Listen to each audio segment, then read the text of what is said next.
Thank you for tuning into our podcast, Canal Days, What Life Was Like in the Industrial Connecticut River Valley of Massachusetts. I am your host, Carrie, and joining us today is Holyoke's very own, his local historian and creator of the historical tours of Greater Holyoke, Robert Comu. He personally offers and leads public and private tours, as well as presentations of historical sites within communities throughout the state of Massachusetts. Currently, the communities he has chosen to focus on this year are Holyoke, Chicopee, South Hadley, and East Hampton, and also Granby and Amherst as well. His tours spotlight the local canals, reservoirs, cemeteries, and churches, as well as various parks, streets, and selected historical houses within each community. Today's episode will be discussing Agawam. So, what are the major highlights of historical locations in Agawam? Well, there's many, and I tend to focus on certain items, like cemeteries. We'll talk about those today, and churches. But of course, in every community, there's much more. There's parks, there's reservoirs, right? And every community, I select the most interesting historical items of all. For instance, in Agawam, they have a beautiful Veterans Green right next to a school, and they have an old-time bell inside of it. And this is a great way of preserving history, right? To have such things around where all people have direct access all the time. Now, in Agawam also, Aunt Sullivan was born there and raised up there, and they have an Aunt Sullivan memorial. Okay, I guess Agawam has some old history with parks because it has a Riverside Park there. They'll call Six Flags, and for that reason, it has a lot going for itself, right, in terms of history. But does it have a canal? No. Did it have some mills? Yeah, on some of the brooks. So it's not an industrial location. It's mostly an old farm location that was changed into a very heavy residential for people, like a bedroom community of Springfield. Okay, so that is what it's changed into. But it does have some highlights, and they're very interesting. One very interesting addition is the Massachusetts Veterans Cemetery there. And how does its cemeteries figure into the history? It figures into it because every community needs to have at least one cemetery inside of it. All right, and their major one is the Agawam Center Cemetery, right? And at that location, they have a lot of the old pioneers of Agawam. Agawam started out its history as a district or precinct as part of West Springfield. You know, Agawam was settled very early on, 1636, and it didn't become a town until 1855. So it stayed part of West Springfield for 219 years, which is an incredible amount of years. Now, one of the old cemeteries is next to West Springfield, and that's the one that has a lot of old properties of ancient cemetery. That's the old burial ground on Federal Hill. And even a lot of the pioneers of the northern part of Agawam are buried there. And it's a very interesting cemetery because it hasn't not been moved around very much at all throughout its history. Now, there's no Catholic cemeteries in the town, but there is a couple that takes in all comers. And what I mean by that, they can take in the Catholics and Protestants. And one of those is Springfield Street Cemetery itself. Right? And cemetery is a great way to learn about the old pioneers, where they are, what some of the major names are. And so I suggest you start, if you want to learn the history of a place, start at cemeteries. And real quick, before we continue with the rest of our interview, just to fill our listeners in, if you want to find out more information or sign up for any of his various tours, you can check out his website at holyokecanaltour.org. And there you can find videos and podcasts of the stops along each of his tours, as well as photos and text of the historical sites throughout as well.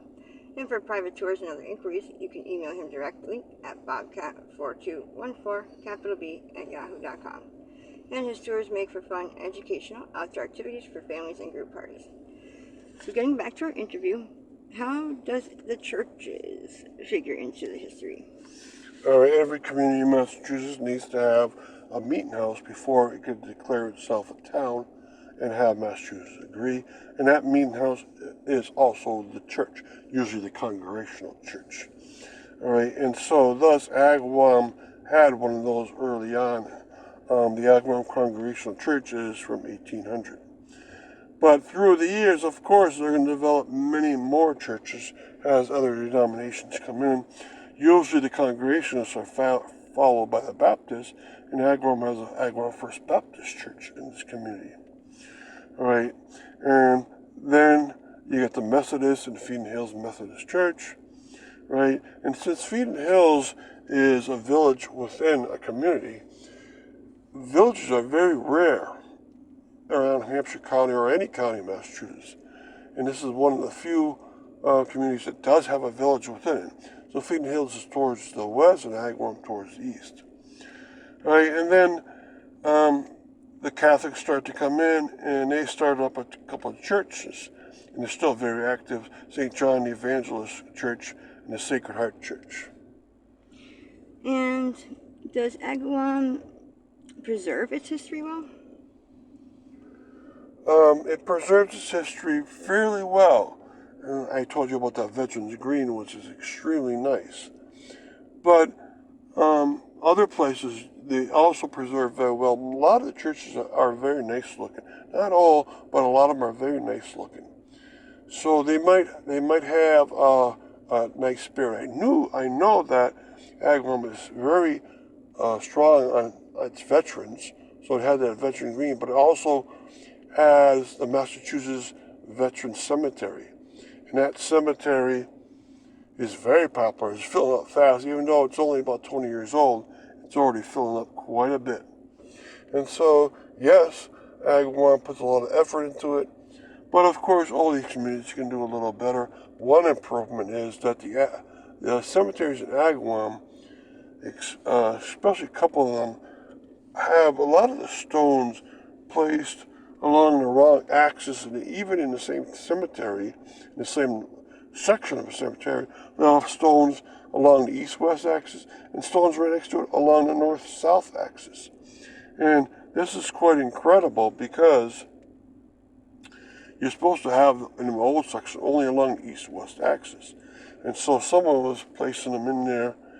Sure, you can spin them all in the same direction if you really want to, but why are they all sheltered relative to one another?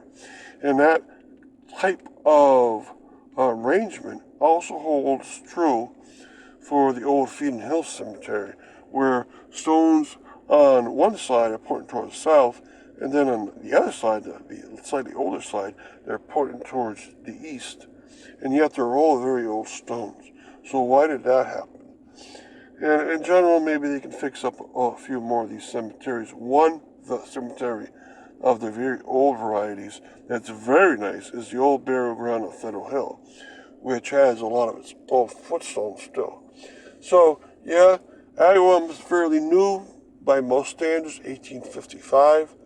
It's very late to have a town come on, but it does preserve its history in a lot of the old houses, and especially the main street right through Agawam, nicely preserved.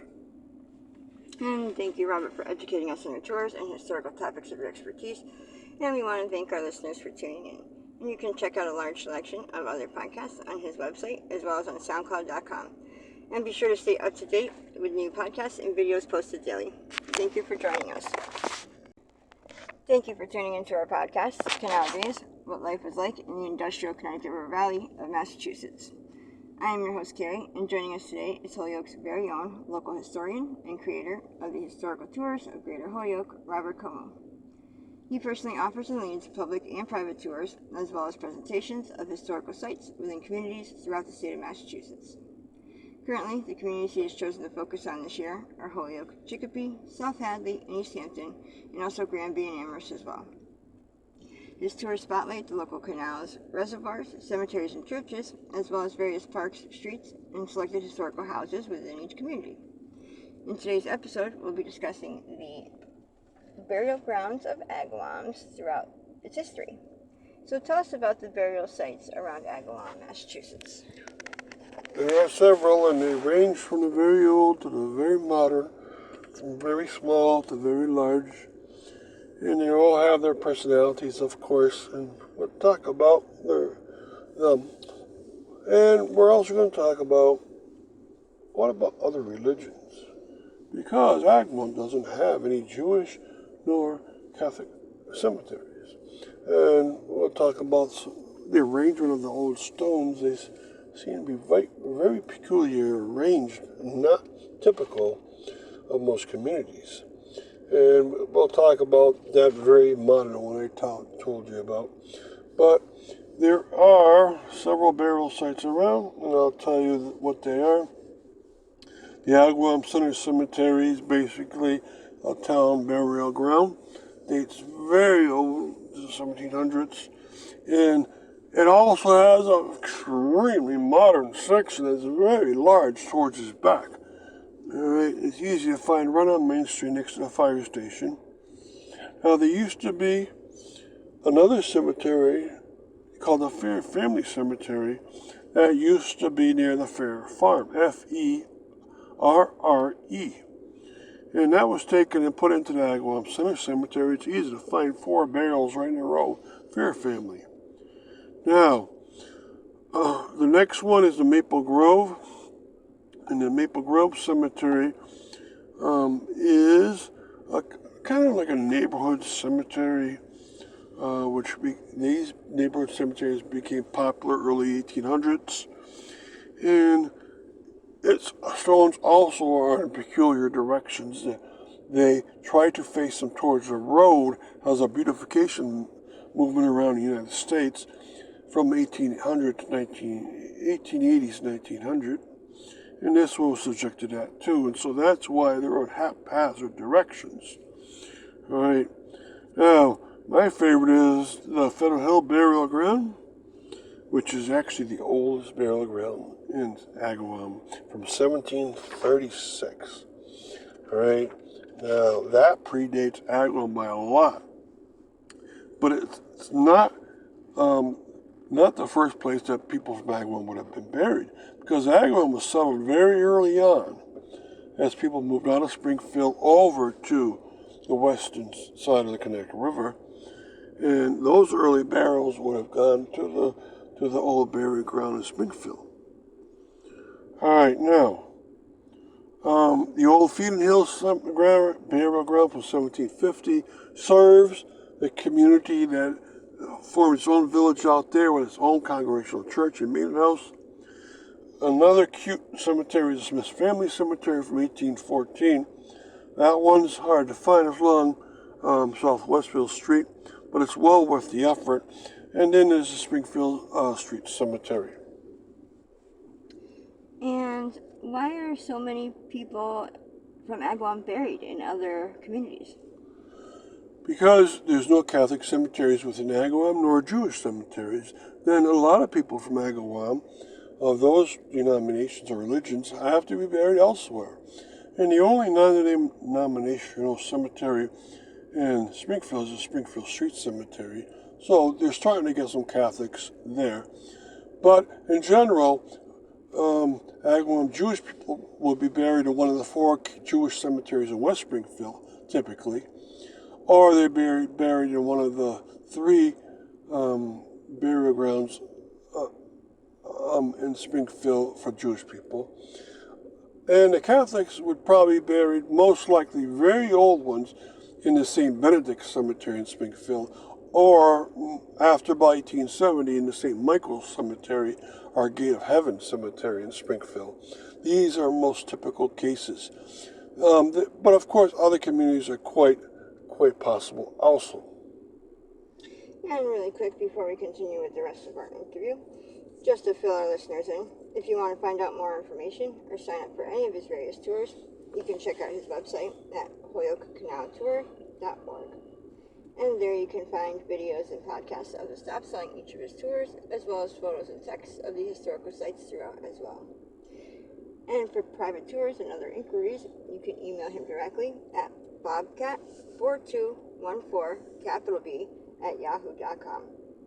And his tours provide for fun and educational outdoor activities for families and group parties.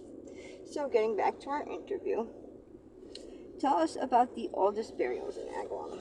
Right before the federal held burial ground was formed, where would people be buried in Agawam? So that cemetery is from 1736. Well, you'd have to be buried in Springfield at the old burial ground there, which is now gone. And they moved that cemetery into the Springfield Cemetery, and not all the burials went in there. Some went to the back part of that cemetery, some are mixed within that cemetery, but others went to other cemeteries around Western Massachusetts. Depends upon what the family wanted, because every movement of a burial, you have to get the permission of the family. Some would have had them move back into Agawam. Another place that a lot of old burials would be placed would be in West Springfield, because until 1855, Agawam was part of West Springfield. And thus, you'd have burials in the very old cemeteries of West Springfield itself. And there's plenty of those too. And also there's some, of course, old burials within Agawam itself. Probably the oldest one must date from 1736 when the Federal Health Cemetery came around. That's a very nice cemetery, and it's kept in its proper orientation of headstones and footstones. And so you have a chance there of looking at the pioneers of Agawam itself and the original setting.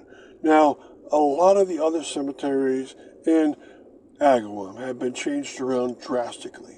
And I'm talking about the old Feeding Hills Cemetery for one, and then I'm talking about the Agawam Center Cemetery for another one, and then the Maple Grove Cemetery. All have within it moved burials, moved stones, footstones that are gone, and it's very sad to see. Most communities around Western Massachusetts in their old cemeteries, if they move the stones, will at least put them in the same direction. And sometimes they keep the direction they're supposed to, inscriptions toward the west and footstones towards the east. But here in Agawam, maybe the superintendent of cemeteries from around the period of 1880 to 1910, when a lot of beautification of cemeteries came about, they probably shifted them haphazardly, and the net effect is a little bit bizarre. And the newest cemetery in Agawam is the Veteran Cemetery. Tell us about that. All right, the newest one, right, is that beautiful garden-style veteran cemetery. And they probably chose Agawam because it had a big space in that area. And Agawam was always proud of veterans. But this veteran cemetery is basically for veterans across Western Massachusetts. This cemetery was made in the year 2001. And they have the same kind of stone for every person that chooses to have a stone on the surface of the ground, in keeping with the principle that these veterans should be treated the same. But they also have mausoleums and calabariums there, and they have a beautiful chapel. So this is a fine addition to Agawam's burial locations. And it's still the second youngest burial site within Western Massachusetts, even though it's now 23 years old.